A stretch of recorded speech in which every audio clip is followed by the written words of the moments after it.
வந்து நம்ம சூப் வந்து பண்ண போகிறோம். ஸோ நான் வந்து ஒரு ட்ரை பேனில் தான் வந்து பண்ண போகிறேன். எண்ணெய்லாம் விட போகிறதில்ல, ஏன்னா நம்ம ஸ்டாக் வச்சுருக்கோம் தெரியுமா, அதுலேயே ஆயில் இருக்கும். ஸோ நான் வந்து ஒரு டீஸ்பூன் வந்து க்ரஷ் பண்ண ஜிஞ்சர் அண்ட் கார்லிக் போட்டேன். அதுக்கப்புறம் அதே பாத்திரத்துலேயே சில்லி. ஸோ இது வந்து உங்கள் ஸ்பைசிக்கு தக்கன நான் வந்து இதை நல்லா ஸ்பைஸியாக வைக்க போகிறேன்.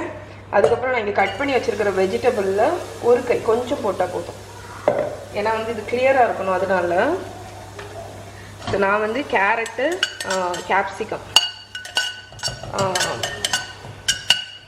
நீங்கள் வந்து என்ன வெஜிடபிள் வேணாலும் போட்டுக்கலாம். ஸோ இதை வந்து ஒரு 2 மினிட்ஸ் ட்ரையாக சாட்டே பண்ணிடலாம். ஸோ இப்போ வெஜிடபிள்ஸ் ஓரளவுக்கு சாட்டே ஆகிடுச்சு. லைட்டாக ஒரு 2 மினிட்ஸ் 1 மினிட் கூட போதும். இப்போ இதில் வந்து நம்ம வச்சுருக்கிற அந்த சிக்கன் ஸ்டாக் இருக்குல்ல, அதை ஆட் பண்ணிக்கோங்க. ஸோ இதே இதுதான் மட்டன் சூப்புக்கும், மட்டன் ஸ்டாக்கும் நீங்கள் ஆட் பண்ணிக்கலாம். ஸோ இதை டேஸ்ட் பாருங்கள். டேஸ்ட் பார்த்துட்டு உப்பு ஏதாவது வேணும்னா உப்பு ஆட் பண்ணிக்கோங்க. ஸோ அந்த சூப்பில் வந்து போடுறதுக்கு வந்து ஒரு ஸ்லரி மாதிரி நம்ம கார்ன்ஃப்ளவரை வந்து மிக்ஸ் பண்ண போகிறோம். ஸோ நான் வந்து இதில் ஒரு 2 டீஸ்பூன் கார்ன்ஃப்ளவர் வச்சுருக்கேன். இதில் வந்து நம்ம தண்ணி லைட்டாக ஊற்றி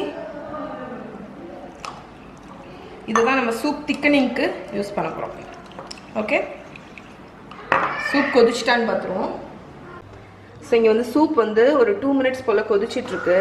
இப்போ வந்து நான் இந்த கலக்கி வச்சுருக்கிற அந்த கார்ன்ஃப்ளவர் இருக்குல்ல, அதை ஊற்றிடலாம். இது வந்து லைட்டாக ஒரு திக்னஸுக்கு வேண்டிதான், ரொம்ப திக்னஸ் வராது. உங்களுக்கு ரொம்ப திக்காக வேணும்னா கூட கொஞ்சம் எக்ஸ்ட்ரா கார்ன்ஃப்ளவர் போடணும். ஸோ இப்போ லாஸ்ட்டாக வந்து பெப்பர் போடுறேன். சால்ட் வந்து கரெக்டாக தான் இருக்குது, அதனால் பெப்பர் மட்டும் போட்டு இங்கே வரேன். ஒரு சின்ன பாடி கிடைக்கும் சூப்புக்கு, அவ்வளோதான்.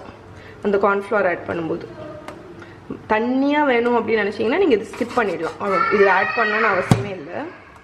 ஓகே, ஸோ நம்மளோட சிக்கன் கிளியர் சூப் வந்து ரெடி ஆயிடுச்சு. ஓகே, இப்போ ஆஃப் பண்ணிட போகிறேன். இப்போ சர்வ் பண்ணிடலாம். ஸோ நம்மளோட சிக்கன் கிளியர் சூப் வந்து ரெடி ஆயிடுச்சு. எக்ஸ்ட்ரா பெப்பர் வேணால் போட்டுக்கோங்க, ஸ்ப்ரிங் ஆனியன்ஸ் இருந்தால் ஸ்ப்ரிங் ஆனியன் போட்டுக்கோங்க, கொத்தமல்லி கீரை இருந்தால் கொத்தமல்லி கீரை. ஸோ இதுதான் நம்ம சூப்பும் சாண்ட்விச் டின்னர். ஓகே, ஸோ செம்மையான டின்னர். ஹோட்டலில் ரெஸ்டாரண்ட்லாம் கிடைக்கிற மாதிரி டின்னர் நீங்கள் ஈஸியாக வீட்டிலே பண்ணலாம். ஓகே, ட்ரை பண்ணி பாருங்கள்.